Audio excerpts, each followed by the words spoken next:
రాత్రికాలపు దేవుని వాగ్దానము కాగా వినుట వలన విశ్వాసము కలుగును, వినుట క్రీస్తును గూర్చిన మాటల వలన కలుగును. అపోస్తలుడైన పౌలు రోమీయులకు రాసిన పత్రిక 10వ అధ్యాయము 17వ వచనము. ప్రియమైన సహోదరి సహోదరుడా, గమనించుము. నువ్వు ఎవరి మాటలు వింటున్నావు? దేవుని మాటలు వింటున్నావా? లేదా నీ యొక్క బంధువుల మాటలు వింటున్నావా? చుట్టాల మాటలు వింటున్నావా? రక్త సంబంధుల మాటలు వింటున్నావా? ఇరుగు పొరుగు వారి మాటలు వింటున్నావా? నీ యొక్క స్నేహితుల యొక్క మాటలు వింటున్నావా? ఎవరి మాటలు వింటున్నావు? నువ్వు వినవలసింది ఎవరి మాటలు అంటే దేవుని మాటలు వినాలి. మరి అదే విధముగా ఆది వాక్యముండెను, వాక్యము దేవుని వద్దుండెను, వాక్యము దేవుడై ఉండెను. ఆది యేసు ఉండెను, యేసు దేవుని వద్దుండెను, యేసు దేవుడై ఉండెను. యేసయ్య దేవుడు కాబట్టి దేవుని మాటలు వినాలి. దేవుని మాటలు వినడం వల్ల నీకు విశ్వాసము కలుగుద్ది. నీ విశ్వాసం వల్ల నీకు ఏదైనా నువ్వు అనుకున్నది ఏదైనప్పటికీ కూడా దేవుడు ఇస్తాడు. విశ్వాసం లేకోకుండా దేవునితో మాట్లాడలేవు. నమ్మకం లేకుండా దేవునితో మాట్లాడలేవు. దేవుని మాటలు వినాలి. ప్రత్యేకముగా మీరు దేవునికి ప్రజలకు మధ్యవర్తి అయినటువంటి దైవజనులు, యాజకులు మాటలు వినాలి. యాజకులు వాళ్ళు స్వప్రయోజనము కొరకు మాట్లాడరు.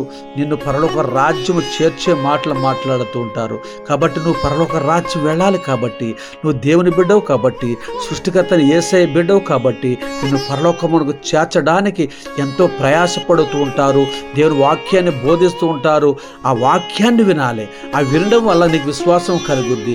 మరి సంఘములోను, మరి అదే విధముగా అనేక సందర్భాల్లోనూ నువ్వు దేవుని మాటలు వింటున్నావా? లేదా ఎవరి మాటలను వింటున్నావా? దేవుని మాటలు వినడం వల్ల నీవు ఆశీర్వాదకరంగా ఉంటావు. నీ బిడ్డలు ఆశీర్వాదకరంగా ఉంటారు. నీ భర్త ఆశీర్వాదకరంగా ఉంటాడు. నీ భార్య ఆశీర్వాదకరంగా ఉంటుంది. నీవు అనిత్యము కూడా దినదినము ఫలిస్తావు. 30దంతలుగా, 60దంతలుగా, 100ంతలుగా ఫలిస్తావు. నీకు ఏది లోటు ఉండదు. నీకు ఏది అవసరం వచ్చినప్పుడు కూడా దేవుని మాటలు వినడం వల్ల నువ్వు విశ్వాసము కలిగి నువ్వు ఆయన్ని ఏది అడిగినప్పుడు కూడా అది యేసయ్య నీకు ఇస్తాడు. యేసయ్య మాటలు వినడం వల్ల నువ్వు అన్ని పొందుకోగలుగుతావు. యేసయ్య మాటలు వినుకోకుండా ఎవరి మాటలను విన్నట్లయితే నువ్వు యేసయ్య ఆశీర్వాదాలు కోల్పోతావు, కానీ యేసయ్య దీవెనలు పొందుకోలేవు. కాబట్టి ఇకనైనా మరవద్దు. ఎందుకంటే దేవుని మాటలు విని దేవుడి ఆశీర్వాదాలు పొందుకోవడానికి సిద్ధపడు, ప్రయత్నించు. ఈ వాగ్దానము నీ జీవితంలో నెరవేరునుగాక. ఆమేన్.